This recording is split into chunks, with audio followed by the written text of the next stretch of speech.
بسم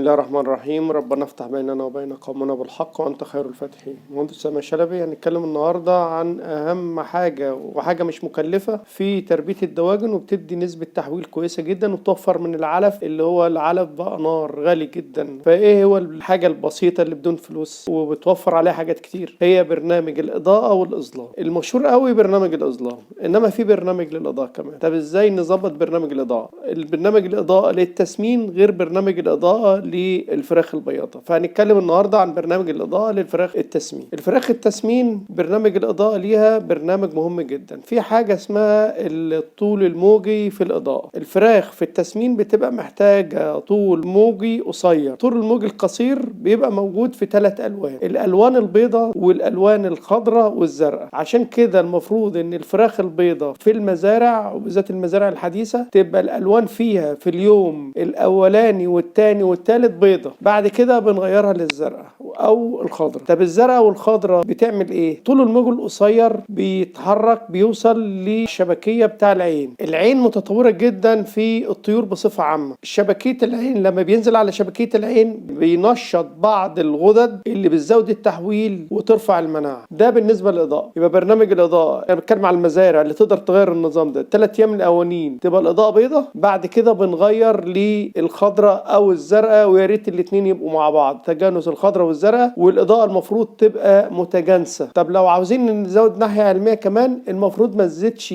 قوه اللمبه عن 25 فولكس فقط، دي تكفي جدا. اول حاجه بتقلل الاجهاد على الفراخ، بتقلل الحركه. يا دوبك الفرخ بيبقى بيتحرك علشان ياكل ويشرب بس، يبقى بيزود لي نسبه تحويل ويقلل من افراز انزيم الاجهاد ويقلل لي من الحركه، فما يحصلش اي فقد للاكل في الحركه والاجهاد. دي بالنسبه للاضاءه. نيجي على الاظلام. فوائد الاظلام كتيره جدا ومهمه جدا. اول حاجه بتزود لي كفاءه التحويل. ليه؟ الفرخ ما بيتحركش، بيبقى ساكن خالص، فما بيحرقش طاقه على الفاضي، فبيزود من كفاءه التحويل. بتطور من الهيكل العظمي. طب بتطور من الهيكل العظمي ازاي؟ عن طريق الاظلام بيحفز من افراز انزيم الفولسترين القاعدي، وده اللي بيحفز او بيساعد على تطور الهيكل العظمي. طب تاني حاجه، ما بيحصلش الموت بالسكتة القلبية. طب ليه؟ لان القلب في الفترة دي بيبقى ضخاته بسيطة، ال3 ساعات او ال6 ساعات اللي احنا بنعمل فيهم الاظلام، فما بيحصلش النشاط الشديد بتاع القلب، فما تحصلش السكتة القلبية او الموت اللي هو الطبيعي. بيسموا الموت الطبيعي اللي هو الموت بالسكتة القلبية. فرخة سليمة جدا ومات علشان السكتة القلبية دي. تاني حاجة، ما بيزودش الاستسقاء في الفراخ، لان القلب ما بيزودش شغله قوي علشان يعمل معادلة للامتصاص، فبالتالي ما بيحصلش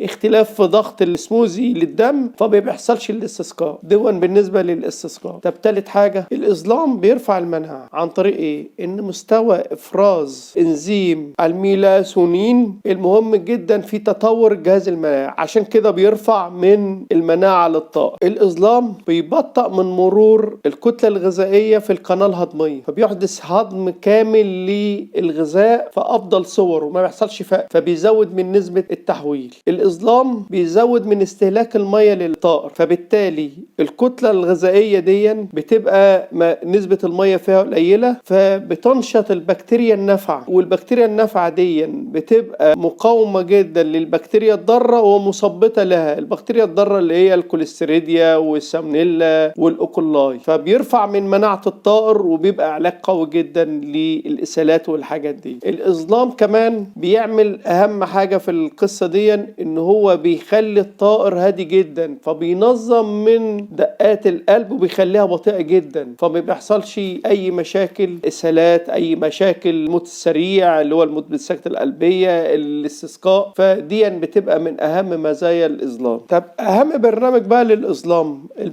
برامج الاظلام بتختلف من سلاله لسلاله، يعني القب غير الهبر غير، انما هنقول على نظام ثابت للكل. النظام الثابت اول 3 ايام المفروض ما يحصلش فيهم اظلام عشان الفرخ يتعرف على اماكن الميه واماكن العلف وياكل كويس، ويكون كيس المخ امتص وبدا تكوين الاوعيه الدمويه والقلب والخملات والامعاء والحاجات دي، يبقى بدات في زياده نموها. اليوم الرابع والخامس بيبقى ساعه واحده، والسادس والسابع ساعتين. الساعتين بيبقوا متفرقتين مش مع بعض. ده بالنسبه للاسبوع الاولاني. الاسبوع الثاني هيبدا في الثامن والتاسع هيبقى 3 ساعات، وبعد كده كل 3 ايام نزود ساعه، كل 3 ايام نزود ساعه. المفروض اهم نصيحه في القصه دي ان الساعات الاظلام تبقى ساعات ثابته. يعني انا هظلم مثلا الساعه 5، يعني من بعد المغرب على طول هنظلم مثلا ساعتين، يبقى الساعتين ثابتين عشان الطائر عنده ذكاء في انه بيعرف الساعه البيولوجيه، فيبدا يخزن الميه والعلف عشان يبقى مزود عمليه التحويل بالنسبه له. بعد كده بنوصل عند ال 13 يوم يكون الاظلام بدا في 6 ساعات، 3 المغرب و3 اخر الليل. 6 ساعات هم دول افضل فتره. من 13 ل 28 يوم ال6 ساعات يبقوا شغالين معانا في الاظلام. اول حاجه وفرنا طاقه، تاني حاجه غيرنا من حيويه الفراخ، تالت حاجه ان احنا زودنا في التحويل. ده بالنسبه لفتره الاظلام. بعد كده بعد ال 28 يوم بنقلل كل يومين ساعه لغايه ما يبقى اخر فتره لغايه البيع يبقى الاظلام ساعتين. يعني ال 28 وال 29 بنخليهم 5 ساعات، ال 30 وال 31 بنخليهم 4 ساعات، ال 32 وال 33 بنخليهم 3 ساعات. بعد كده ساعتين لغايه اخر دور لغايه البيع، بيبقى الاظلام لغايه اخر البيع ساعتين. ده بالنسبه لبرنامج الاظلام اللي ينفع يمشي على اي قاعده في عمليه الاظلام. نتمنى ان يكون الفيديو عجبكم، والله الموفق.